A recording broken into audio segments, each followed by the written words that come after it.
நிகழ்ச்சிக்கு செல்வோம்.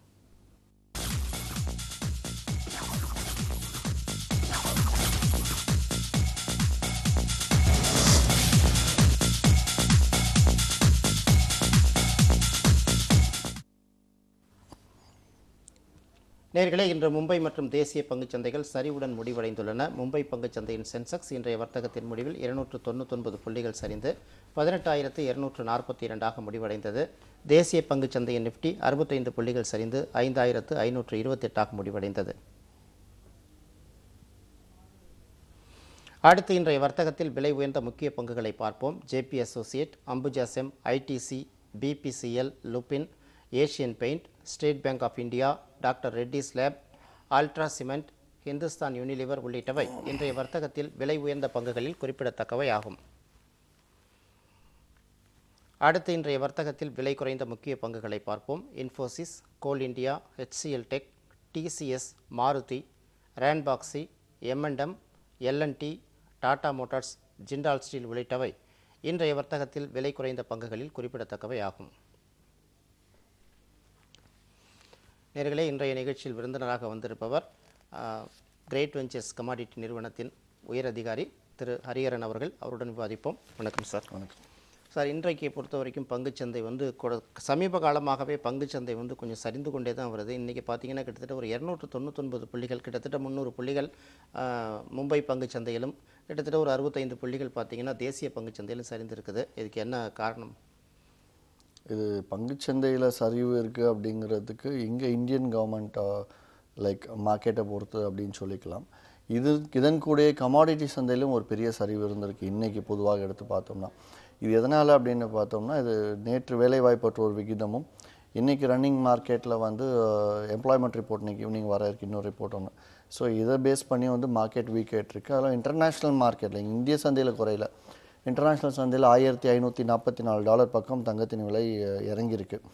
இதே $1,525 கீழே இன்னைக்கோ இல்லை அடுத்த வாரத்தில் என்றைக்கோ ஒரு நாள் மார்க்கெட் முடிவடைந்தால் அங்கேருந்து ஒரு பெரிய சரிவு எதிர்பார்க்கலாம். தங்கம் இறங்கும்போது கூடயே வெள்ளியும் இறங்க ஆரம்பிக்கும். அதன் கணக்குப்படி தான் போயிட்டுருக்கு. கண்டிப்பாக. பொதுவாக பார்த்தீங்கன்னா இப்போது இந்த கடந்த வாரமாகவே கமாடிட்டி மார்க்கெட்டும் தொடர்ந்து சரிந்து கொண்டு தான் இருக்குது. இந்த கடந்த ஒரு வாரத்தில் என்ன இந்த சந்தை எந்த அளவுக்கு சரிந்திருக்குது, எந்தெந்த மெட்டல்ஸ்லேருந்து அக்ரோ ப்ராடக்ட்ஸ்லேருந்து எது எந்தெந்த விதத்தில் சரிந்திருக்கு, ஏதாவது ஏற்றம் கண்டிருக்குது, அதை பற்றி சொல்லுங்கள். இந்த வகையில் எடுத்து பார்த்தோம்னா ஃபஸ்ட் நம்ம புல்லியன்னே எடுத்துக்கலாம், கோல்டு சில்வரே எடுத்துக்கலாம். இந்த தங்கமும் வெள்ளியும் அமெரிக்க டாலர் ஸ்ட்ராங்கானதுனால இங்கே உலகளவில் தங்கத்தில் இருக்க முதலீடுகள் குறைஞ்சி அந்த முதலீடுகள் மொத்தமே டாலர், அதாவது தங்கத்தை கையிருப்பு இருக்க எல்லாமே விற்றா தங்கத்தின் விலை குறைய ஆரம்பிக்கும். இது எல்லாத்தையும் எடுத்துகிட்டு போயிட்டு அவங்க டாலரில் முதலீடு பண்ணுறாங்க. ஏன் அப்படின்னா அமெரிக்க பொருளாதாரம் நல்லா இருக்குது, அதனால் டாலர் நல்ல முதலீடாக தெரிகிறது. அப்படிங்கிறதுனால தங்கத்தில் இருக்க சேஃப் ஹெவன்னு சொல்லுவாங்க, ஒரு நல்ல முதலீடு அப்படிங்கிற ஒரு பாட்டை தங்கத்தில் குறைச்சிக்கிட்டு இதில் டைவர்ட் பண்ணும்போது தங்கத்தின் விலை இறங்க ஆரம்பிக்குது. நம்பர் 1. ரெண்டாவது, கச்சா எண்ணெய் எடுத்து பார்த்தோம்னா உலக அளவில் தேவைப்பாடுகள் ரொம்ப குறைவாக இருக்குது அப்படின்னு சொல்லிட்டு EIA report, energy information administration report கொடுத்துருக்காங்க நேற்று. இதன் அடிப்படையில் இறங்க ஆரம்பிச்சது. இதுக்கு கூட அப்படியே எடுத்து பார்த்தோம்னா தேவையான அளவுக்கு கச்சா எண்ணெயோட ஸ்டாக் இருக்கா மாதிரி தேவையான அளவுக்கு நேச்சுரல் கேஸ், இயற்கை எரிவாயுவோட ஸ்டாக் இல்லை அப்படின்னு நேற்று சாயந்தரம் தகவல் ஆனதில் நேச்சுரல் கேஸ் சரசரன்னு ஒரு $5-6 மார்க்கெட் மேலே ஏறுச்சு. மறுபடியும் இன்றைக்கி எங்கேருந்து ஏறிச்சோ மோரலஸ் அந்த ரேட் பக்கம் வராமல் இதெல்லாம் இருந்துக்கிட்டு இருக்குது. பேஸ் மெட்டல்ஸ் காப்பர் எடுத்து பார்த்தோம்னா யூரோப்பில் இருக்க எல்லா நாடுகள், அமைப்பில் இருக்க எல்லா நாடுகளும், சைனா, இந்த 2 பகுதியுமே பொதுவாக தேவைப்பாடு, அதாவது உற்பத்தி குறைஞ்சி அடிப்படை உலோகங்களுக்கான தேவைப்பாடு குறைஞ்சிருக்கு. ஸோ டிமாண்டு குறைஞ்சிருக்கு. அப்படிங்கிறதுனால முதலீடுகள் பார்த்தோம்னா காப்பர் டிமாண்டில் இல்லைங்கிறதால காப்பருமே இறங்க ஆரம்பிக்குது, கூட லெட்டு, ஜிங்க், அலுமினியம் எல்லாமே இறங்க ஆரம்பிக்குது. பொதுவாக எடுத்து பார்த்தோம்னா இப்போதைக்கு காப்பர் 398 பிரேக்கை மார்க்கெட் என்னைக்காவது ஒரு நாள் முடிவடைந்தால் மார்க்கெட் இந்திய சந்தையில் பெரிய சரிவு எதிர்பார்க்கலாம். அதே மாதிரி கச்சா எண்ணெயை பொறுத்தவரையில் 4,934 கீழே பிரேக் ஆச்சுன்னா அங்கே ஒரு ஃபால் எதிர்பார்க்கலாம்னு நிலைமை இருக்குது இப்போதைக்கு. இந்த லாஸ்ட் வீக் சொல்லியிருக்கீங்க, நெக்ஸ்ட் வீக் எப்படி இருக்கும் கமாடிட்டி மார்க்கெட்? ஆக்சுவலாக இந்த மாதம் பர்டிகுலராக அமெரிக்காவில் ஒரு டெசிஷன் எடுக்க இருக்குது. என்ன டெசிஷன் பார்த்தோம்னா, கடந்த 6 மாதம், அதாவது ஜனவரி மாதத்துக்கு முன்பு ஸ்டிமுலஸ் பேக்கேஜ் அப்படின்னு சொல்லிட்டு ஒன்று ரிலீஸ் பண்ணாங்க. ஸ்டிமுலஸ் பேக்கேஜ்னு என்ன, அந்த நாட்டோட பொருளாதாரம் கொஞ்சம் சரியில்லை, அதாவது ஒபாமா ரீஎலெக்ட் ஆகிறதுக்கு முன்னாடி, எலெக்ஷனுக்கு முன்னாடி அந்த நாட்டோட பொருளாதாரம் சரியில்லை அப்படின்னா வந்து ஆட்டோமேட்டிக்காக உங்களுக்கு கவர்மெண்ட் சப்போர்ட் பண்ணியாகணும். ஸோ கவர்மெண்ட் சப்போர்ட் பண்ணும்போது அந்த ஸ்டிமுலஸ் பேக்கேஜ் நோட் அச்சடித்தல் அதிகரித்து, பணப்புழக்கத்தை அதிகரித்து, பண நடமாட்டம் அதிகரித்து என்ன பண்ணாங்க, ஓரளவுக்கு எக்கானமி பேலன்ஸ் பண்ண ட்ரை பண்ணாங்க. ஸோ அதன்படி எதிர்பார்த்தபடி எக்கானமி தேவையான அளவுக்கு வந்துடுச்சு இப்போ அப்படிங்கிறதுனால அந்த முயற்சிகள் எல்லாத்தையும் வந்து நிப்பாட்டலாம், குறைச்சிக்கலாம். அதாவது மாதம் 45 பில்லியன் டாலர் வந்து சப்போர்ட் பண்ணுறோம் அப்படிங்கிற மாதிரிலாம் இருந்தது. இந்த டெசிஷன், இதை நிப்பாட்டலாம், சப்போர்ட் தேவையான அளவு எக்கானமி வளர்ந்துருச்சு, நிப்பாட்டலாம் அப்படின்ற டெசிஷன் வந்து ஏப்ரல் மாதம் எடுக்க இருக்காங்க. ஸோ அது இந்த ஏப்ரல் மாதம் எடுத்தால் மீண்டும் வந்து அதாவது அந்த டெசிஷன் எடுத்துட்டாங்கன்னா மறுபடியும் பொருளாதாரம் அடுத்த மாதத்துக்கு கொஞ்சம் வீக்காக ஆரம்பிக்கும். அப்படி வீக்கானால் தங்கத்தின் விலை மறுபடியும் ஏற ஆரம்பிக்கலாம்ன்ற ஒரு எதிர்பார்ப்பு. அந்த செய்தி எப்போ இந்த மாதத்தின் அடுத்த 2 வாரங்களில் கண்டிப்பாக வெளியாகும். எப்போ வெளியாகும்னு நம்ம பொறுத்திருந்து பார்க்க வேண்டியது இருக்கும். அது வந்து அதை வச்சு தான் வந்து மெட்டல்ஸோட மார்க்கெட்டை நெக்ஸ்ட் ட்ரெண்ட் என்னன்னு சொல்லிட்டு பார்க்கலாம். ஆனால் பொதுவாக கோல்டை பொறுத்தவரை 12 வருடம் சைக்கிள்னு சொல்லுவோம், 12 இயர்ஸ் சைக்கிள்னு சொல்லுவோம். டவுன் ட்ரெண்ட், அது அப் ட்ரெண்ட் மார்க்கெட். 2011 ஆரம்பித்து 2012 கடைசி வரைக்கும் கரெக்டாக ஏறிட்டே இருந்த மார்க்கெட் 2012 முடியும் போது மார்க்கெட் இறங்க ஆரம்பிச்சது. 2012 நவம்பர்லேருந்து இறங்க ஆரம்பித்த மார்க்கெட் இன்னும் இறங்கிட்டே தான் இருக்குது. இது வந்து அகெயின் இப்போது down trend, next 12 years down trend start ஆகுது. டவுன் ட்ரெண்டுமே 12 இயர்ஸ் மெயின்டைன் ஆகாது, 4 to 5 இயர்ஸ் மெயின்டைன் ஆகும். ஸோ அந்த வகையில் டவுன் ட்ரெண்ட் ஆரம்பிக்கிற காலமே இது அப்படிங்கிறதுனால டெக்னிக்கலாக எடுத்து பார்த்தால் வீக்குன்னு சொல்லலாம், ஃபண்டமெண்டலாகவும் எடுத்து பார்த்தால் ஏறுவதற்கான வாய்ப்பு குறைவே அப்படிங்கிறதுனால பொதுவாக தங்கத்தின் விலை சென்ற வருடம் ஏறின மாதிரி இந்த வருடம் ஏறதுக்கான வாய்ப்பு இல்லை. ஆபரண தங்கம் முதலீடு பண்ணுறவங்க பயப்படாமல் கொஞ்சம் நிதானமாக வாங்கலாம், தப்பில்லை. கரெக்டாக சொன்னீங்க. இப்போ இந்த கமாடிட்டி மார்க்கெட்டை பொறுத்த வரையில் இப்போ இந்தியாவில் உள்ளவங்க எங்கே வேணாலும் ஒரு அக்கௌண்ட் ஓப்பன் பண்ணி புரோக்கர் ஆஃபீஸில் அக்கௌண்ட் ஓப்பன் பண்ணி ட்ரேடிங் பண்ணிடலாம். அதே சமயத்தில் வெளிநாடுகளில் வாழக்கூடிய இந்தியர்களாகட்டும், குறிப்பாக தமிழர்களாகட்டும், வெளிநாட்டில் இருந்துக்கிட்டே இங்கே ட்ரேடிங் பண்ண முடியுமா, பொசிஷன் வச்சுக்க முடியுமா? அதாவது வெளிநாட்டில் இருக்க நிறைய தமிழர்கள் வந்து தன் குடும்பம் இங்கே இருக்கும், இவர் மட்டும் வெளிநாட்டில் வந்து வியாபாரம் பண்ணிகிட்டு இருப்பார், வியாபாரமோ இல்லைன்னா வேலையோ ஏதோ ஒன்று பண்ணிக்கிட்டு இருப்பாங்க. ஸோ இந்த மாதிரி நபர்களுக்கு தாராளமாக இந்தியாவில் இருக்க தன் மனைவியாரோ இல்லைன்னா அண்ணன் தம்பி அம்மா அப்பா யார் பேரில் வேணாலும் அவங்க ஒரு அக்கௌண்ட், ட்ரேடிங் அக்கௌண்ட் தொடங்கி எங்கேருந்து வேணாலும் ட்ரேடிங் பண்ணலாம். என்ஆர்ஐ, அதாவது அந்த ஊர் ரெஜிஸ்டர்டாக இருந்தால், அதாவது இந்த இந்தியன் சிட்டிசனே கிடையாதுன்ற பட்சம் இருந்தால் மட்டும் பண்ண முடியாது அப்படிங்கிறது. இது நிறைய பேர் இன்றைக்கி பண்ணிக்கிட்டே இருக்காங்க. இப்போ அவங்களுக்கு தேவையானது அங்கேருந்தே ஆன்லைனில் அவங்க கணக்கெடுப்பு எல்லாமே பார்க்கலாம். ஃபண்ட் ட்ரான்ஸ்ஃபர் பண்ணால் இங்கே அவங்க மனைவியார் பேர்லையோ யார் பேர்லையோ இருக்க அக்கௌண்ட்லேருந்து பணத்தை ட்ரான்ஸ்ஃபர் பண்ணிக்கலாம். அதாவது இவர் இங்கேருந்து ட்ரேட் பண்ணுறதுக்கு பதிலாக வெளியூரில் போய் லேப்டாப்பில் ட்ரேட் பண்ணுறாரு, அவ்வளோதானே தவிர மற்ற அக்கௌண்ட் எல்லாமே இங்கே இந்தியன் அக்கௌண்ட் இதிலே தான் போயிட்டுருக்கும். சரி, இப்போ இன்னும் ஒரு கேள்வி கேட்கணும். பொதுவாக அந்த கமாடிட்டி மார்க்கெட்டில் வந்து லாபம் ஈட்டுறது வந்து ரொம்ப கடினம் அப்படிங்கிற மாதிரி ஒரு தரப்பில் ஒரு கருத்து இருக்குது. அது எந்த அளவுக்கு உண்மை? ஏன்னா நீங்கள் தொடர்ந்து இருக்கிறதுனால.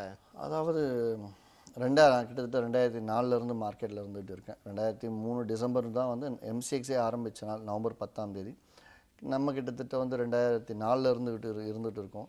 ஸோ அந்த வகையில் எடுத்து பார்த்தோன்னா பொதுவாக கமாடிட்டி மார்க்கெட்டில் ஆரம்ப காலத்தில் தெரியாமல் நானே கூட வியாபாரம் செய்த நாட்கள் உண்டு. 2007-8 வரைக்கும் டெக்னிக்கலி கொஞ்சம் ஸ்ட்ராங் ஆகிற வரைக்கும், ஸ்ட்ராங் ஆனதுக்கு அப்புறம் பார்த்தோம்னா கமாடிட்டி சந்தையில் கண்டிப்பாக லாபம் எடுக்க முடியும். ஏன்னு கேட்டிங்கன்னா பங்குச்சந்தை இப்போ இங்கே நிறைய இடத்துல பார்த்தீங்கன்னா இப்போ பங்குச்சந்தை இருக்குது, கமாடிட்டி இருக்குது, இன்சூரன்ஸ் இருக்குது, மியூச்சுவல் ஃபண்ட் அவ்வளோ இருந்தாலும் கமாடிட்டிக்குன்னு தனிப்பட்ட நிறுவனங்கள் 1-2 இயங்கிட்டுருக்கு.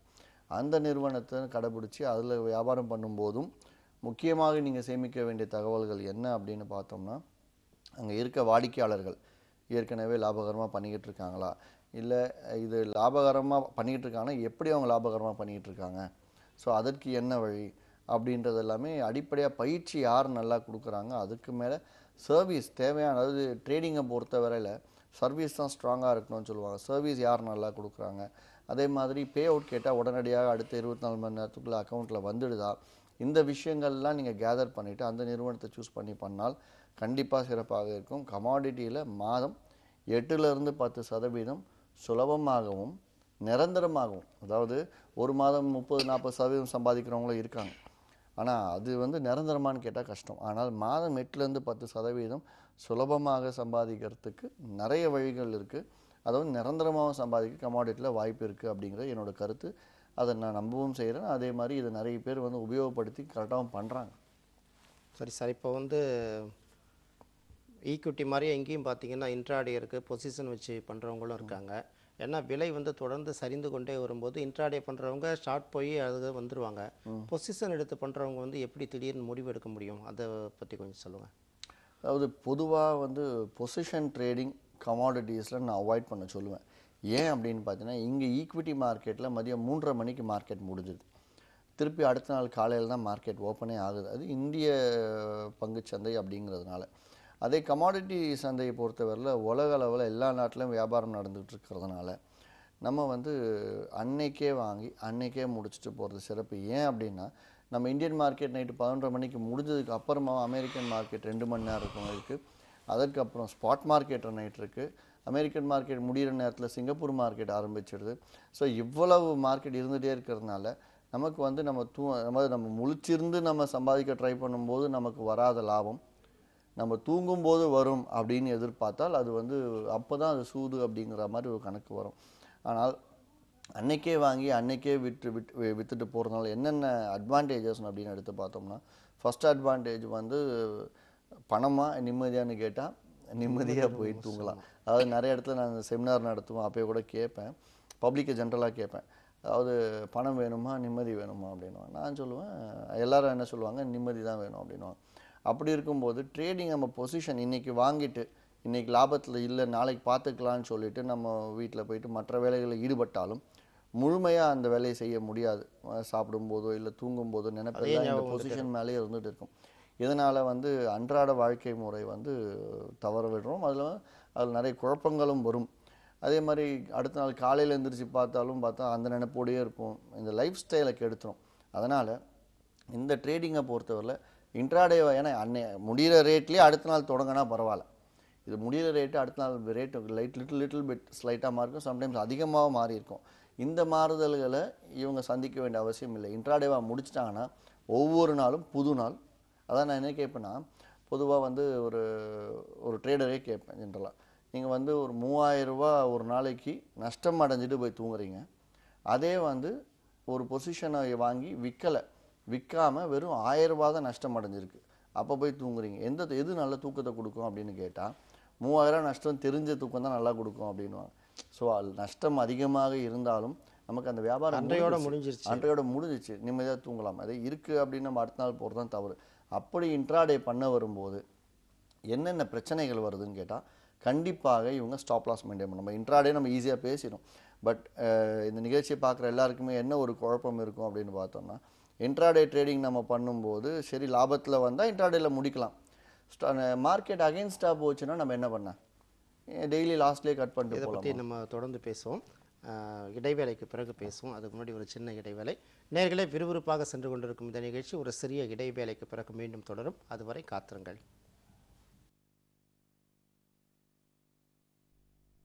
நம்பிக்கையோட பார்க்கும்போது வாழ்க்கை சுவாரஸ்யமாவும் சந்தோஷமாவும் இருக்கு. இதுக்கு காரணம் கிரேட் வெஞ்சர்ஸ் தான். நாங்க கிரேட் வெஞ்சர்ஸ்ல தங்கம் வாங்கி சேமிக்கிறோம். நாளைக்கு இவ பெரியவானா பண பிரச்சனையும் பெருசா வளர்ந்துடக்கூடாதுல்ல. கிரேட் வெஞ்சர்ஸ், நல்ல முதலீடு, நம்பிக்கையான வாழ்க்கை. September 24th, 2007 T20 Cup final match. Who will bowl the last over?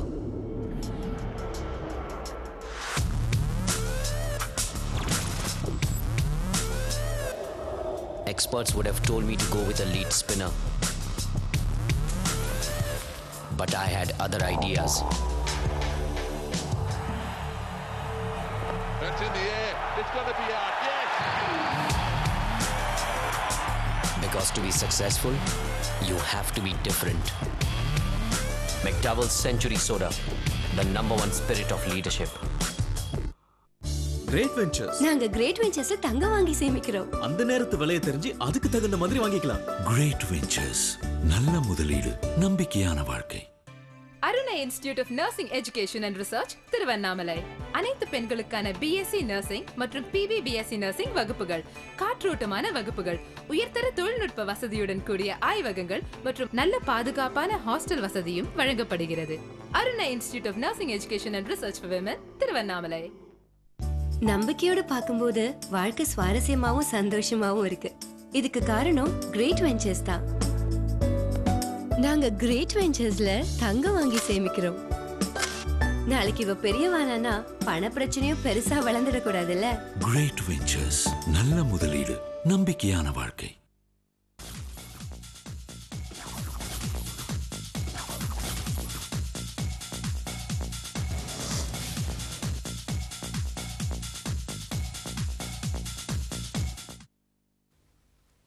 நேயர்களே, பணம் வரும் நேரம் நிகழ்ச்சிக்கு மீண்டும் உங்களை அன்போடு வரவேற்கிறோம். சார், இந்த இன்ட்ராடே ட்ரேடை பற்றி பேசியிருந்தோம். பொசிஷன் வேணாம், இன்ட்ராடேவே பண்ணுங்க அப்படிங்கிறத தொடர்ந்து சொல்லிகிட்டு இருக்கீங்க. அதுக்கு இந்த காரணங்கள்லாம் நிறைய சொல்லிட்டு இருந்தீங்க, அது பாதியிலே இருக்குது. அதான் லைக் இன்ட்ராடேவை பொறுத்தவரையில் அந்த ஸ்டாப் லாஸ், அதாவது நம்ம வாங்குகிறோம், மார்க்கெட் மேலே போச்சுன்னா லாபம் அப்படின்னும், மார்க்கெட் இறங்குச்சு அப்படின்னா நஷ்டம் வரத்துக்கான வாய்ப்பு. அதாவது இறங்க நம்ம இன்றைக்கி லாஸ்ட்டானா புக் பண்ணிடலான்னு சொல்கிறோம். சரி, அடுத்த நாள் மறுபடியும் நஷ்டமாச்சு அப்படின்னா நம்ம என்ன பண்ணுறது, ஸ்டாப் லாஸ் அப்படின்னு ஒன்று மெயின்டைன் பண்ணி ஆகணும். பொதுவாக ட்ரேடர்ஸ் என்ன பண்ணுவாங்க, இந்த ஸ்டாப் லாஸ் மெயின்டைன் பண்ணுறது கிடையாது. இவன் நிகழ்ச்சி பார்க்குற எல்லாருக்குமே சொல்கிறேன், என்ன பண்ணுறது, நான் ஸ்டாப் லாஸ், இவங்க ஸ்டாப் லாஸ் போட்டால் மார்க்கெட் ஸ்டாப் லாஸை எடுத்துக்கிட்டு மறுபடியும் அவங்க லாபம் எடுத்துக்க போயிடும். அப்போ இவங்க என்ன மாதிரிலாம் யோசிக்கிறது உண்டுன்னா, நான் ஸ்டாப் லாஸ் போட்டால் மட்டும் மார்க்கெட் கரெக்டாக பார்த்து எடுத்துகிட்டு போயிடுது அப்படிலாம் யோசிப்பாங்க. பொதுவாக யோசிக்கணும்னா எவ்வளோ அளவில் போடுறதுங்கிறது ஒரு கணக்கு ஏதாவது இருக்கா? அதாவது நிறைய பேர் இந்த மாதிரி கேட்குறாங்க, சரி சார் நீங்கள் ஸ்டாப் லாஸ் போடணும்னு சொல்கிறீங்க, அப்படி போட விரும்புகிற ஸ்டாப் லாஸ் 2% கீழே போடணுமா இல்லை 1% கீழே போடணுமா? ஆக்சுவலாக அது கிடையாது. ஸ்டாப் லாஸ் போடுறது அதுக்கும் ஒரு கணக்கு இருக்குது. பொதுவாக நீங்கள் ஸ்டாப் லாஸ் ஒரு ஸ்லோ மூவிங் மார்க்கெட், அதாவது காப்பர் ஒரு போன மாதம்லாம் எடுத்து பார்த்தோம்னா 10 ரூபா மூவ்மெண்ட் இருந்தப்போ ஸ்டாப் லாஸ் கொஞ்சம் அதிகமாக இருக்கும். இப்போ ஸ்டாப் லாஸ் குறைஞ்சிருக்கு. அதாவது ஏன்னு கேட்டால் மார்க்கெட் மூவ்மெண்ட் குறைஞ்சிடுச்சு. மார்க்கெட் மூவ்மெண்ட் குறைவானா ஸ்டாப் லாஸும் குறைவாகும், மார்க்கெட் மூவ்மெண்ட் அதிகரித்தா ஸ்டாப் லாஸும் அதிகரிக்கும். ஒன்று, அந்த ஸ்டாப் லாஸ் கணக்கு அப்படிங்கிறது சில கணக்குகள் இருக்குது. அதை வச்சு பண்ணாலே ஸ்டாப் லாஸ் ஈஸியாக கரெக்டாக மெயின்டைன் பண்ணலாம். அது ஹிட் ஆச்சுன்னா நீங்கள் மார்க்கெட்டை ரிவர்ஸ் பண்ணி ஷார்ட்டும் போகலாம். பை போட்டு ஸ்டாப் லாஸ் ஆகுதுன்னா ரிவர்ஸ் பண்ணி ஷார்ட்டும் போகலாம். அதுக்கும் வழிகள் நிறைய இருக்குது அப்படின்னு சொல்லலாம். ஸோ இந்த ஸ்டாப் லாஸ் மெயின்டைன் பண்ண மாட்டேன் அப்படின்னு யாராவது முடிவெடுத்தால் கமாடிட்டியில் ஜெயிக்கிறது கொஞ்சம் கஷ்டம். ஆனால் இந்த இன்ட்ராடே பண்ணி கரெக்டான என்ட்ரி கொடுத்து கரெக்டான எக்ஸிட் கொடுத்து ஸ்டாப் லாஸ் எங்கே ஸ்டாப் லாஸ் வைக்கணும்னு சொல்லிட்டு கரெக்டான ஸ்டாப் லாஸ் வச்சு பண்ணாங்க அப்படின்னா மாதம் 8-10% சுலபம் இந்த கமாடிட்டி மார்க்கெட்டில். அதான் கேட்க வரேன். இப்போ வாங்கிடுறோம், டார்கெட் ரீச் ஆகலைன்னா ஸ்டாப் லாஸ் ஹிட் ஆச்சுன்னா என்னை பொறுத்த வரைக்கும் நஷ்டம் தானே. இந்த பொசிஷனை மாற்றிக்கலாம் அப்படின்னு சொன்னீங்கல்ல, ஷார்ட் போகலான்னு சொன்னீங்கல்ல, அது எப்படி? அதாவது உதாரணத்துக்கு காப்பர் 410 இருக்குது, 410 பை பண்ணலாம். 412 டார்கெட் கொடுக்குறோம், 408.50 ஸ்டாப் லாஸ். மார்க்கெட் 412 போகாமல் 408.50 நான் உதாரணத்துக்கு தான் சொன்னேன், உடனே யாரும் வாங்கிடாதீங்க. நான் கிளியர் உதாரணத்தை தான் சொல்கிறேன். 408.50 கீழே market break stop loss hit ஆகிடுச்சு அப்படின்னா அந்த இடத்துல நீங்கள் ஷார்ட் போகலாம். அதாவது பையை கட் பண்ணிட்டு ஷார்ட் போயிட்டு கரெக்டாக நீங்கள் அங்கேருந்து பார்த்தீங்கன்னா ஒரு 1 ரூபா 1 ரூபா வரத்துக்கான வாய்ப்புகள் அதிகமாகவே இருக்குது. இதுக்கும் அளவுகள் கணக்கு இருக்குது, அதை வச்சு பண்ணிங்கன்னா நல்லா பண்ணலாம். சார், இப்போ நீங்கள் சொல்கிறீங்களா ஸ்டாப் லாஸ் ஹிட் ஆச்சுன்னா அந்த இடத்துல ஒரு ஷார்ட் பொசிஷன் எடுத்துக்கலான்னு, அதோட 50 பைசா 1 ரூபாய் ஸ்டாப் லாஸ் ஹிட் ஆனால் ஷார்ட் பொசிஷன் எடுக்கலாம்னா கண்மூடித்தனமாக ஸ்டாப் லாஸ் வச்சு ஷார்ட் போடக்கூடாது. இந்த கணக்கோட இல்லை. இப்போ நீங்கள் ஒரு என்ன சொல்கிறது, நீங்களே ஒரு ரெக்கமெண்ட் பண்ணி ஒரு ஸ்டாப் லாஸ் கொடுப்பீங்க, இந்த பைக்கு இந்த ஸ்டாப் லாஸ்ன்னு சொல்லிட்டு. சப்போஸ் மார்க்கெட் மேலே போகாமல் டார்கெட் ரீச் ஆகாமல் அந்த கமாடிட்டி கீழே இறங்கும்போது ஸ்டாப் லாஸையே ஏன் நம்ம டபுளாக பொசிஷன் மாற்றிக்க கூடாதுன்னு கேட்க. டபுளாக பண்ணலாம். அதான் ஸ்டாப் லாஸ் ஆமாம், ஸ்டாப் லாஸ் நீங்கள் ஹிட் பண்ணிவிட்டு பொசிஷன் டபுளாக எடுத்துடலாம். எடுத்து அதை விட்டதையும் சேர்த்து இங்கே பிடிக்கலாம் அப்படின்ட்டு தான். இது 80-85% அழகாக ஒர்க் அவுட் ஆகுது அப்படிங்கிறது என்னோட நம்பிக்கை. ஏன்னா அந்த ரேஞ்ச் பவுண்டு மார்க்கெட்டிங் வரும்போது உங்களுக்கு மார்க்கெட் நேரோவாக இருக்கும்போதும் ரேஞ்ச் பவுண்டில் வரும் அந்த மாதிரி. அதாவது பை சைடும் செல் சைடும் மாறி போகும்போது மாதத்தில் 1 நாள் 2 நாள் ஆகும். அந்த டைம் நம்ம விலகிறதுக்கும் நம்ம கற்றுக்கலாம். அதனால் நுணுக்கங்களை வச்சு பண்ணால் தாராளமாக நல்லா பண்ணலாம் கமாடிட்டிஸ். சரி, பொதுவாக இப்போ பயிற்சியில் நீங்கள் சொல்கிறீங்க இல்லையா, இப்போ நீங்கள் வந்து செமினார்லாம் நடத்துகிறீங்க, இந்த கமாடிட்டி எப்படி வாங்குறது விற்கிறது எவ்வளோ முதலீடு பண்ணணும்னு சொல்லிட்டு, அந்த மாதிரி வர்றவங்களுக்கு வந்து இந்த எல்லாம் சொல்லிக் கொடுப்பீங்களா? அந்த தொழில்நுட்பங்கள் எல்லாத்தையுமே சொல்லி எல்லாமே க்ளீனாக அதில் போட்டுருவோம். அதாவது 10% சம்பாதிக்கிறதுக்கு வாய்ப்பு இருக்குது அப்படின்னு நம்ம சொல்கிறோம் அப்படின்னா, அதை வச்சு இதை நாங்கள் டெலிவர் பண்ணிவிடுவோம். பொதுவாக வந்து எப்படி இதை எடுத்து முறையாக பண்ணுறது அப்படின்னு எல்லாமே சொல்லிக் கொடுப்போம். அதை பண்ணாலே போதும். அது கற்றுக்கிறதுக்கு பல நாட்கள் தேவை கிடையாது. அதாவது ஒரு 2 மணி நேரம் இருந்தால் போதும். ஏன்னு கேட்டிங்கன்னா, எப்படி அதை அரைவ் பண்ணுறோன்றது சொல்லிக் கொடுக்க போகிறதில்ல. ஆமாம், அது என்ன சொல்லிக் கொடுக்குறோம் அப்படின்னா, என்ன இந்த ரேட்டில் வாங்க, இந்த ரேட்டில் விற்கணும், இது ஸ்டாப் லாஸ், இது இந்த கணக்கு எப்படி நாங்கள் கொடுக்குறோம், இந்த கணக்கை பார்த்து எப்படி பண்ணணும், இது மட்டும் தான் சொல்லிக் கொடுக்கும். இது பண்ணாலே போதும். ரொம்ப ஆமாம், இப்போ லெவல்ஸ் அரைவ் பண்ணுறது வந்து சொல்லிக் கொடுக்க முடியாது. ஏன்னா பல வருட ஆராய்ச்சிகளுக்கு ஒவ்வொருத்தங்களும் ஒரு இதில் இல்லை, லெவல்ஸ் அரைவ் பண்ணுறது சொல்லிக் கொடுக்கலாம்னு நினச்சாலும் இந்த மூவிங் பேட்டர்ன் மாற மாற காப்பர் 10 ரூபா மூவ் ஆகும்போது அதுக்கு ஃபார்முலாஸ் வேறு, காப்பர் 5 ரூபா மூவ் ஃபார்முலாஸ் வேறு மாறும். அந்த மாதிரி ஒவ்வொன்று பேட்டர்னுக்கு தகுந்த மாதிரி ஒர்க் ஷீட் மாறும்போது உங்களுக்கு ப்ராப்ளம் கண்டிப்பாக இருக்கும். அதனால் இதுதான் அப்படின்னு சொல்லிட்டு ப்ரெஸ்கிரைப் பண்ணி சொல்ல முடியாது. ஆனால் இந்த லெவல்ஸ் அப்படிங்கிறது முறையாக அதை பார்த்து ட்ரேட் பண்ண கற்றுக்கிட்டால் ரொம்ப ரொம்ப சுலபம். கண்டிப்பாக சொன்னீங்க. இப்போ இது ஓரளவு வந்து பேசிக்கு முடிச்சுட்டு வரோம். இப்போது சாதாரணமாக வந்து இந்த மார்க்கெட்டை பற்றி என்னன்னு தெரியாமல் வர்றவங்க நிறைய பேர் இருப்பாங்க. நிறைய பேர் அவங்களுக்குலாம் எப்படின்னா ஒரே நாளில் அடிச்சுட்டு வந்துடலாம், வந்து மார்க்கெட் அழுட்டு வந்துடலாம் அப்படிங்கிற எண்ணெல்லாம் இருக்கத்தோடு இருக்காங்க. அந்த புதுமுகமாக மார்க்கெட்டு கமாடிட்டிக்கு வரணும்னு நினைக்கிறவங்க என்ன மாதிரி தங்களை தயார்படுத்திட்டு வரணும் அப்படிங்கிறது? அதாவது புதுமுகமாக வரணும்னு நினைக்கிறவங்க முதல்ல வந்து தனக்கு என்ன வேணும், மாதத்துக்கு ஒரு 20,000 நமக்கு தேவைப்படுது அப்படின்னு உங்களுக்கு தோணுச்சு அப்படின்னா 20,000 இன்ட்டு 10 மடங்கு, அதாவது 2 லட்ச ரூபாய் முதலீடு செய்யணும். நீங்களே முடிவு பண்ணிக்கோங்க. ஏன்னா நான் வந்து முதலீட்டில் மாதம் 10% சம்பாதிக்க வாய்ப்பு இருக்குது அப்படின்னு சொல்கிறதுனால 2 லட்சம் முதலீடு பண்ணி நீங்கள் ஒரு மாதத்துக்கு 20,000 சம்பாதிக்க ட்ரை பண்ணுறீங்க. இதில் சனிக்கிழமை ஞாயிற்றுக்கிழமை வியாபாரம் இல்லை, சனிக்கிழமை வியாபாரம் இருந்தாலும் செய்ய வேண்டாம் அப்படின்னு நான் சொல்லுவேன். ஃப்ரெஷ் பொசிஷன் எடுக்க வேணாம், கட் பண்ணுறது மட்டும் முடிக்கிறது மட்டும் முடிச்சு சொல்லுவேன், புதிதாக வாங்க வேணாம் சனிக்கிழமைன்னு சொல்லிவிடுவேன். அப்படி சனி ஞாயிறு 2 நாளும் ஒதுக்கி பார்த்தா 22 நாள் இருக்குது. 22 நாளில் மாதம் நம்ம 20,000 ரூபா சம்பாதிக்கணும். சராசரியாக ஒரு நாளைக்கு கமிஷன்லாம் போக வெறும் 1000 ரூபா சம்பாதிக்கணும். இந்த 1000 ரூபா சம்பாதிக்கிறது அப்படிங்கிறது இதை நீங்கள் ஃபிக்ஸ் பண்ணிக்கிட்டு நீங்கள் அந்த அளவுகள் நான் சொல்ல அளவுகள்லாம் நீங்கள் யூஸ் பண்ணி பண்ணுறீங்க அப்படின்னா அழகாக 1000 ரூபா எடுத்துடலாம். நம்பர் 1.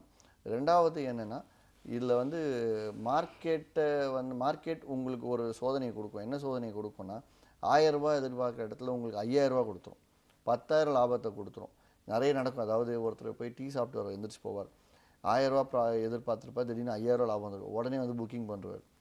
நிறைய கவனிச்சிருக்கு. அடுத்த நாள் என்ன ஆகும்னா, புதுசாக வரவங்க தான், அடுத்த நாள் என்ன ஆகும், அதே நாள் அதே 5000 ரூபாயை வந்து எடுக்கிறதுக்காக டீ குடிக்க போவார்.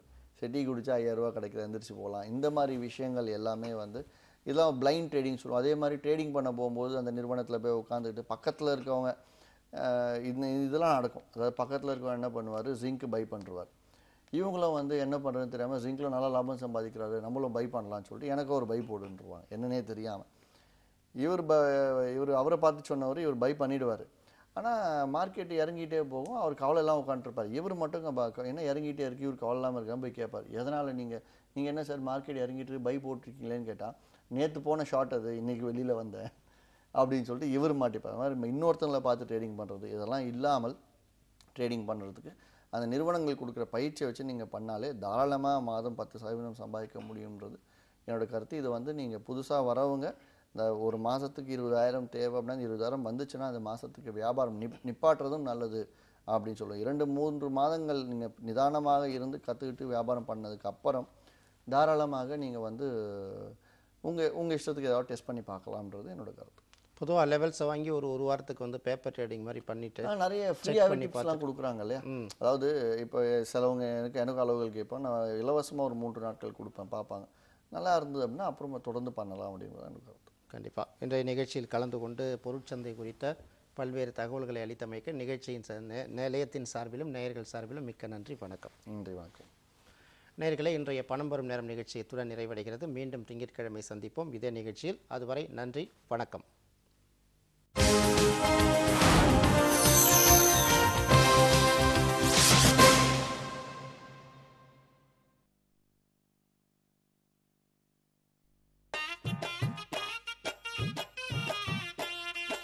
ஓர கண்ணாலே என்ன ஓரம் கட்டுற, ஜாட காட்டியே ரொம்ப வாட்டி வதக்கிற அடக்கி